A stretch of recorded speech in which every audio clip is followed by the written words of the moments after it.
지난 7월 국토교통부는 민간택지 분양가 상한제를 도입한다 예고했었고 이어 8월엔 10월부터 적용할 것임을 공식 발표했었습니다. 하지만 논란이 일자 홍남기 경제부총리 겸 기획재정부 장관은 민간택지 분양가 상한제를 곧바로 적용하지 않겠다. 부동산 상황과 경제 여건을 충분히 고려해 결정하겠다. 이런 뜻도 역시 밝혔었죠. 이는 민간택지 분양가 상한제 시행이 연기될 수 있다. 아니 시행 자체가 흐지부지 끝날 가능성을 시사하는 것처럼 보이기도 했었습니다. 그런데 이런 신중론과는 달리 국토부는 민간택지 분양가 상한제를 곧 시행하겠다. 이런 입장을 여전히 견지하고 있습니다.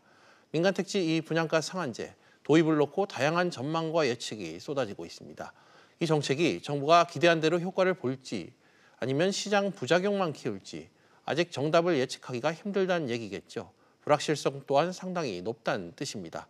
그래서 오늘 민간택지 분양가 상한제 관련해 찬성과 반대 양쪽 입장에 서 계신 두 분 모시고 토론을 해보겠습니다. 먼저 찬성 입장이시죠. 최은영 한국도시연구소 소장 나오셨습니다. 어서 오십시오. 네, 안녕하세요. 네, 그리고 반대 입장이신 강민구 부동산 전문 변호사도 나오셨습니다. 어서 오십시오. 안녕하십니까. 네, 제가 일단 토론에 앞서 두 분 입장을 정해놓고 인사를 나눴습니다. 먼저 최 소장님께 여쭙도록 하겠습니다. 왜 민간택지 분양가 상한제를 도입을 해야 되는지 찬성하는 이유에 대해서 간단히 입장을 좀 전해주시죠. 네, 최근 1년간 분양가가 20% 이상 상승했고 이것이 주택가격 상승으로 전반적인 것으로 이끌었기 때문에 지금 분양가 상한제를 도입해야 하는 상황이라고 생각합니다. 알겠습니다. 강 변호사님께서는 왜 반대 입장이시죠? 예, 몇 가지 이유가 있는데 먼저 이게 실효성 문제입니다. 과연 이 제도가 단기적으로는 효과가 있을 수 있지만 네. 좀 거시적으로 봤을 경우에는 과거에 2017년 파리 부동산 정책이 불과 2년 전에 했었는데 그게 지금 별로 큰 효과가 없듯이 역시 이 제도도 큰 효과가 나오지 않고 오히려 또 부작용이 나올 확률이 높고 또 한 가지는 이 제도가 실질적으로 조합원들의 또 재산권을 직접적으로 침해합니다. 그렇기 때문에 법률적으로도 좀 문제가 있고 위헌 소지도 다분히 있기 때문에 반대하는 입장입니다. 알겠습니다. 두 분의 찬성과 반대 입장 간단히 들어봤습니다. 그럼 이 얘기로 좀 시작을 본격적으로 해보겠습니다. 최근 서울 아파트 매매 가격이 14주 연속 상승세를 이어가고 있습니다. 특히 이 분양가 상한제의 주 타깃이 된 재건축 아파트 값도 큰 폭으로 상승했던 점이 눈에 띕니다. 이 정부의 의도와 달리 정부 정책이 시장의 매수 심리 등에 자극을 줬다 이런 평가가 많이 나오는데요. 소장님, 이 상황 어떻게 좀 바라보시는지요? 정부 의도와 달리 주택시장이 움직인다. 저는 그렇게 보고 있지는 않고요. 지금 파리 대책이 앞서 강 변호사님께서 실패라고 하셨는데 저는 그렇게 보지 않고 네. 파리 대책, 그다음에 9.13 대책 이후에 지금 전반적으로 주택 가격이 안정되고 있는데 일부에서 지금 특히 서울 아파트, 재건축 아파트를 중심으로 불안이 다소 보이는 것이지 전반적으로는 정부의 의도대로 주택 가격이 안정되고 있는 상황이라고 봅니다. 그래서 정부적 정책의 실효성이라는 측면에서 분양가 상한제의 실효성에 관해서는 사실 저희가 역사적 경험 가지고 본다면 항상 강력한 대책이었고 주택정책론 교과서에도 나오는 얘기죠. 가장 강한 정부 정책이고 그 영향도 가장 큰 정책이라고 보겠습니다. 네, 강 변호사님께서는 이에 대해 어떤 입장이십니까? 예, 비유를 들고 싶어요. 만약에 금값 상한제가 생겼다고 했을 때 과연 정말 금값이 잡힐까요? 결국은 이 부동산 가격이라는 거는 시장에 의해서 결정되는 것이지 정부가 아무리 어떤 정책을 내놓는다 하더라도 그거는 미봉책에 불과하고 결국에 가서는 또 시장의 흐름에 따라서 부동산 가격은 정해질 겁니다. 여기서 아까 앵커께서 말씀하신 것 중에서 핵심되는 게 그러면 이 타겟이 된 분양가 상한제도의 타겟이 된 재건축까지도 올랐어요. 예. 네, 그게 왜 그럴까요? 처음에는 이 재건축 조합이 좀 재건축 아파트 가격이 떨어졌습니다. 이 효과 때문에 불안하니까. 그런데 다시 이제 반등이 된 거는 결국은 정부의 정책에 대한 신뢰성이 없어진 겁니다. 그리고 이 제도가 언제 시행될지도 잘 모르겠다.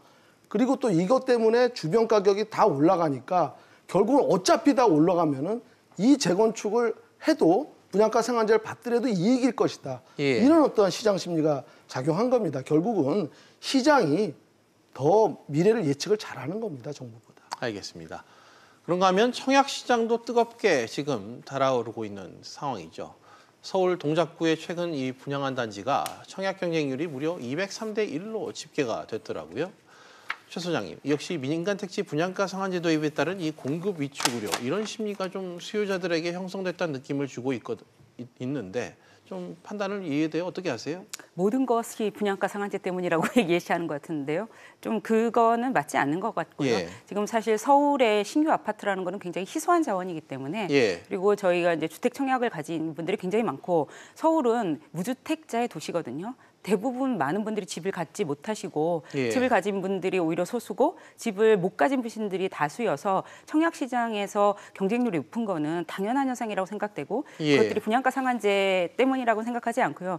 그리고 강 변호사님 말씀에 정부 정책에 지금이 실패다 이렇게 말씀하시는데 그렇게 보기에는 정부 정책은 그렇게 단기적인 관점에서 보긴 좀 힘듭니다. 그러니까 주간 동향이 어떻게 된 걸 가지고 정부 정책의 효과를 볼 수는 없고 좀 더 장기적인 흐름, 그러니까 1년, 2년 이렇게 본다고 했을 때 네. 저는 정부의 의도대로 주택 가격이 안정되어 있다고 보는 겁니다. 알겠습니다. 강 변호사님, 최 소장님께서는 이 청약 시장 상황을 분양가 상한제로 좀 연결을 시키는 것에는 좀 무리가 있다, 이런 입장이신 것 같습니다. 이에 관련해 좀 반박을 하실 수 있을까요? 예, 분양가 상한제도 하나만은 아니죠, 원인이. 근데 이제 분양가 상한제도가 이제 입법 예고가 되고 이렇게 막 분위기가 떠오르니까 예. 갑자기 더 이렇게 경쟁이 더 치열해진 거는 사실입니다. 예. 그런데 이게 왜 그러냐면은 결국은 이제 국민들은 아는 거예요. 아, 이것 때문에 재건축이 거의 안 될 것이다. 그러면 몇 년 후면은 이 공급 절벽이 돼갖고 결국에 가서는 부동산 가격이 또 수요 공급에 의해서 수요는 많은데 공급이 적게 되니까 올라갈 것이다. 이거를 예측하는 거예요. 그렇기 때문에 제 주변에서도 지금 이제 더 좋은 데를 청약하려고 막 기다리던 사람들이 이제 불안해집니다. 예. 어차피 안 될 것 같고 막 수요가 더 크니까. 그래서 자기가 원하지 않는 지역이라도 막 청약에 들어가는 걸 제가 주위에서 봤거든요. 결국은 이게 이제 국민들이 부동산 정책에 대한 불안감 때문에 이런 일이 벌어지는 거라고 생각합니다. 알겠습니다. 지금 또 하나 시장에 두드러진 현상 가운데 하나가 바로 증여라고 합니다. 한동안 이 소강 상태였던 이 부동산 증여가 그것도 거래 비수기로 꼽히는 8월에 가장 많이 이루어진 것으로 최근 확인이 됐는데요. 이건 좀 변호사님께 여쭤볼 부분인 것 같습니다. 민간 택지 분양가 상한제 도입이 좀 기폭제약 역할을 했다, 좀 이런 지적이 있던데 좀 어떻게 평가하세요? 예, 아까도 말씀드린 것 같이 이제 부동산 가격이 전체적으로 올라가는 추세이다 보니까 주택을 이제 2채 이상 가진 사람이 예. 그거를 만약에 한 채를 팔았을 때 양도 차익이 많이 생기잖아요. 그럼 양도세가 엄청나게 느니까 차라리 그것보다는 자식한테 아예 증여를 하는 게 낫겠다. 보통은 이제 그 증여세하고 이제 상속세를 많이들 궁금해 하시는데 상속세는 이 상속 재산이 클 경우에는 세율이 더 올라갑니다. 그래서 쪼개서 자산이 많은 사람들은 증여를 했을 경우에 오히려 세율 구간이 줄어드는 효과도 또 있기 때문에 예. 그런 그 자산가들이 증여를 많이 선택하고 있는 겁니다. 알겠습니다. 최 소장님 의견도 좀 궁금합니다. 강남 이 사구 상황을 지금 예로 들었을 때 주택 증여가 한 달 새 2배 가까이 지금 급증을 했습니다. 물론 이 다주택자나 고액 자산가들의 경우 나름의 부동산 전략이 있겠습니다만 이걸 이상 현상으로 보는 시각이 분명히 있거든요. 이건 좀 어떻게 봐야 될까요? 네, 저는 사실은 가장 중요한 요소는 이제 보유세 부담이 현실로 다가오고 있는 것이라고 생각합니다. 지금 공시가격을 올리고 하면서 지금 8월, 9월이 재산세를 통지를 받은 시점이거든요. 예. 그런 면에서 지금 재산세와 그 종합부동산세가 이제 현실화되는 것들이 보이면서 그런 것들이 지금 이런 증여로 나타나고 있다. 다주택자에 관해서는 그 종합부동산세가 상당히 작년에 강화됐거든요. 예. 그런 것들이 더 중요한 영향이라고 생각합니다. 이게 분양가 상한제의 영향이라고 생각하기보다는요. 당장에 세부담이 좀 크게 높아진 영향이 크다. 네, 다주택자에 대해서는 특히 조정 대상 지역의 이상에 대해서는 그렇게 만들었죠, 정부가. 알겠습니다. 두 분의 해석과 전망이 좀 엇갈리는 것 같습니다. 확실히. 이 문제의 출발점은 역시 주택 공급위에 있다고도 해도 좀 과언이 아닐 것 같은데 앞서 두 분께서 이 거론을 해주셨습니다만 다시 이 최 소장님께 좀 여쭐게요. 사실 이 부동산 시장의 매매 가격이 수요와 공급에 따라 움직인다는 건 명백한 이 상식일 텐데 민간 택지 분양가 상한제가 도입되면 분양가가 낮아진다. 그럼 시행을 맡는 건설사들이 위축되고 장기적으로는 공급 부족이 우려된다. 이게 뭐 대체적인 지금 평가잖아요. 제가 기억하기엔 최 소장님께서도 이런 논리에 정면으로 반박을 하고 계신 걸로 알고 있는데 그 이유에 대해서 지금 이 자리에서 좀 다시 한번 설명을 해주신다면요. 네, 근데 주택이라는 거는 부동산이기만 한 건 아니거든요. 그게 굉장히 특이한 속성을 가지고 있는 거죠. 보통의 상품 같으면 가격이 올라가면 수요가 줄어들어야 되는데 주택의 경우에는 가격이 올라가면 앞으로 더 오를지 모르니까 수요가 더 증가하고 이런 현상이 네. 일어나는 그 정상적인 상품만 속성으로만 볼 수는 없는 수요와 공급으로만은 볼 수 없는 그런 아주 특별한 것이라고 예. 생각합니다. 그리고 저희가 이제 분양가 상한제를 처음 실시하는 게 아니라 과거 경험을 봤을 때, 그러니까 지금 2007년에 분양가 상한제가 도입이 되었었죠. 그 이후에 주택 공급이 급격하게 감소한 것은 사실은 2007년에 분양가 상한제 도입을 할 때는 약간의 시기를 뒀어요. 그러니까 법이 만들어진 거는 법이 개정된 건 4월이고, 그다음에 실제로 적용된 건 11월이어서 예. 그러면서 이제 밀어내기 물량이 많으면서 그때 이제 2007년에 굉장히 많은 5만 호 정도 되는 것이 예. 인허가가 나갔고 그 이후에 이제 줄어들어서 그 분양가 상한제 때문에 공급이 감소한 것처럼 보이지만 그 2010년 이후에는 주택 공급은 다시 늘어났고요. 그러니까 예. 그때는 분양가 상한제가 실시되는 기간임에도 불구하고 주택 공급이 다시 늘었다는 거죠. 재개발, 재건축 사업은 단기 사업이 아니잖아요. 10년 이상을 가지고 예, 진행되는 예. 사업이기 때문에 분양가 상한제에 의해서 공급이 바로 영향을 받는 그런 상황은 아니라고 판단하고 있습니다. 그렇다면 새 아파트 공급 물량이 분양가 상한제 시행으로 인해서 줄지 않고 유지가 될 수 있다 뭐 이런 뜻입니까? 네, 그렇죠. 그리고 정부가 주거복지 로드맵 등을 통해서 공급 계획을 상당히 밝히고 있거든요. 지금 5년간 100만 호인데 이건 우리나라 연간 필요한 게 40만 호라고 할 때 상당한 물량이고 그다음에 더해서 지금 신도시 30만 호까지 공급될 예정이기 때문에 공급 물량 자체가 그렇게 적진 않고 그리고 저희가 주의 깊게 생각해 봐야 될 건 2015년 이후에 공급 물량이 너무 많았거든요. 예. 그런 점에서 공급 물량 때문에 주택 가격이 폭등할 것이라고 예상하지는 않습니다. 오히려 분양가가 지금 너무 높은 것이 가장 큰 문제라고 생각합니다. 알겠습니다. 분양가가 높은 부분이 더 문제가 되고 있다. 이런 지적도 함께 해주셨습니다. 황 변호사님, 당연히 주택 공급이 위축되는 이 부작용에 대해서 우려를 하고 계신 입장이시죠? 예, 그렇습니다. 지금 사실은 이제 이 부동산 시장이 좀 약간 양극화되고 있는 현상이 큽니다. 예. 근데 이제 중요한 거는 부동산 가격을 선도하는 게 항상 서울이거든요. 서울 안에서도 또 강남이 또 핵심적인 요소인데 사실 이런 어떠한 그 수도권 그 집중적인 예. 이런 인구 과밀 지역은 사실은 새로운 땅이 없습니다. 그 뭐 아파트를 짓고 싶어도 뭐 신규 부지가 거의 없기 때문에 예. 결국은 재건축밖에 그 공급할 수 있는 그 여력이 없는데 문제는 지금 이게 이런 식으로 됐을 경우에 분양가 상한 제도가 도입될 때는 이제 건설사들이 이제 직격탄을 맞겠습니다. 예. 왜냐하면은 건설사들 입장에서는 일단 금융 비용도 들고 또한 이 분양가가 떨어지니까 건축할 수 있는 비용이 또 줄어듭니다. 그렇게 되면 결국은 이제 그 뭐 날림 공사라든가 부실 공사로도 이어질 사업 수 요인이 있죠. 없겠죠. 그러니까 사업에 대한 메리트가 없으니까 이게 굉장히 그 뭐 적극적으로 재건축을 하지 않고 또한 조합원들 역시도 재건축해봤자 뭐 별로 이렇게 이익이 없기 때문에 예. 적극적으로 나서질 않게 되는 겁니다. 그렇다면은 결국은 이 수도권의 어떠한 주택은 공급이 줄어들게 되고 이것이 또 다시 주택의 가격 상승으로 또 이어지는 이런 악순환이 되는 겁니다. 알겠습니다. 저희가 앞서 최근 집값 얘기도 했습니다만 최 소장님, 실제 도입 후 이 집값 흐름은 어떻습니까? 정부의 의도대로 집값이 어느 정도 좀 잡혔다 이렇게 좀 보십니까?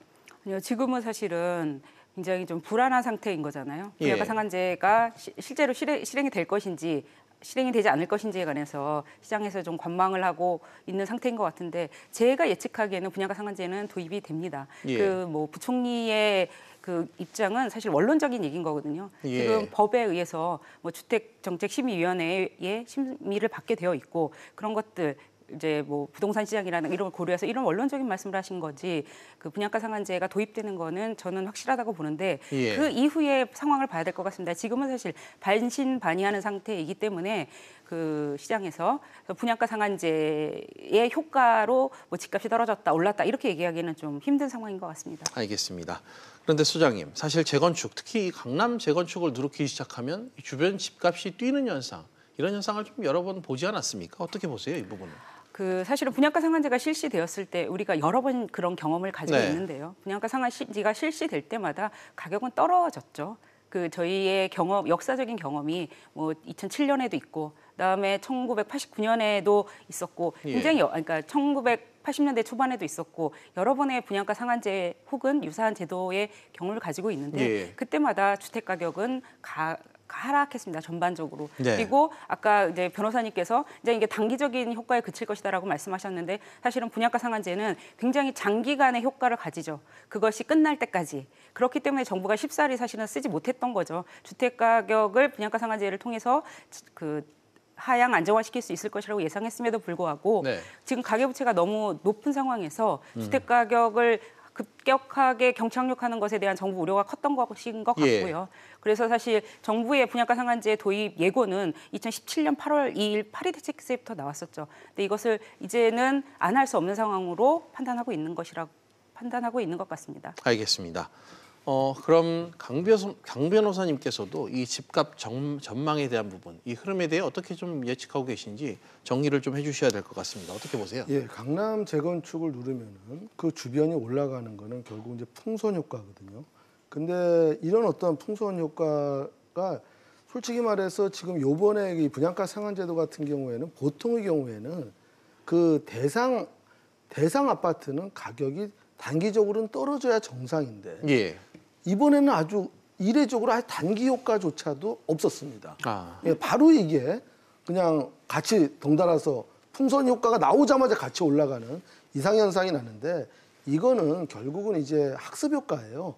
과거에 노무현 대통령 때도 뭐 여러 가지 부동산 규제를 했지만 결과적으로 부동산 가격이 가장 많이 올랐던 시절이에요. 예. 그러니까 지금 현재 이 정부에서 하는 이런 제도가 그 과거의 사람들은 옛날에도 그런 식으로 올랐더라는 걸 알기 때문에 또 몇 년 후면 또 올라갈 것이다. 이거를 예측을 하기 때문에 예. 그 직접 대상자가 되는 재건축 아파트 가격조차도 같이 오르는 이러한 현상입니다. 알겠습니다.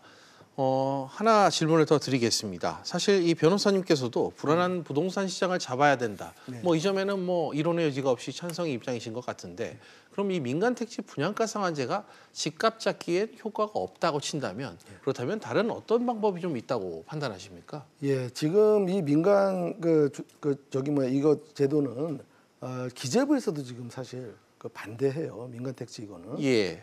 그 이유가 뭐냐면 이게 전체적인 어떠한 부동산 가격을 하락시키는 것보다는 오히려 경기 위축만 될 것이다. 이렇게 예. 전망하는 겁니다. 그러니까 제가 이제 생각하기에는 부동산 정책이라는 거는 단지 부동산 하나만 갖고만 볼 수가 없습니다. 이게 예. 마치 우리 몸에 있는 장기가 다 연결돼 있듯이 가장 중요한 거는 사실 강남 집값이 왜 오르겠습니까? 거기가 무슨 대단한 시설이 있거나 거기 살면은 무슨 거기 특별한 게 있는 게 아니에요. 근데 교육 때문에 오르는 겁니다. 예. 결국은 이 학군이 좋고 학원가가 잘 돼 있기 때문에 강남 집값이 오르듯이 결국은 이 부동산 가격이라는 거는 이 교육제도하고 연결을 시켜서 이거를 해결을 해야 되지 교육제도가 따로 노는데 사람들은 자기 자식을 좋은 학교를 보내기 위해서 비싼 집을 삽니다. 예. 그러니까 이 당연히 연결돼 있는 거예요. 근데 그걸 자꾸만 따로 노니까 엇박자가 나는 것 같고 결국은 부동산 정책이 계속해서 이런 시행착오 되는 거 아닌가 싶습니다. 그러니까 종합적인 정책이 좀 필요할 것 같습니다. 부처 간에 협의를 해갖고요. 예, 알겠습니다. 끝으로 최 소장님께도 비슷한 질문을 좀 드려야 될 것 같아요. 소장님께서는 이 민간 택지 분양가 상한제가 시장 안정에 기여할 수 있다 이런 긍정적인 입장을 갖고 계신데 혹시 부동산 시장 안정 측면에 있어 좀 더 정부가 고려를 했으면 하는 부분 있다면 좀 한 말씀 부탁드립니다.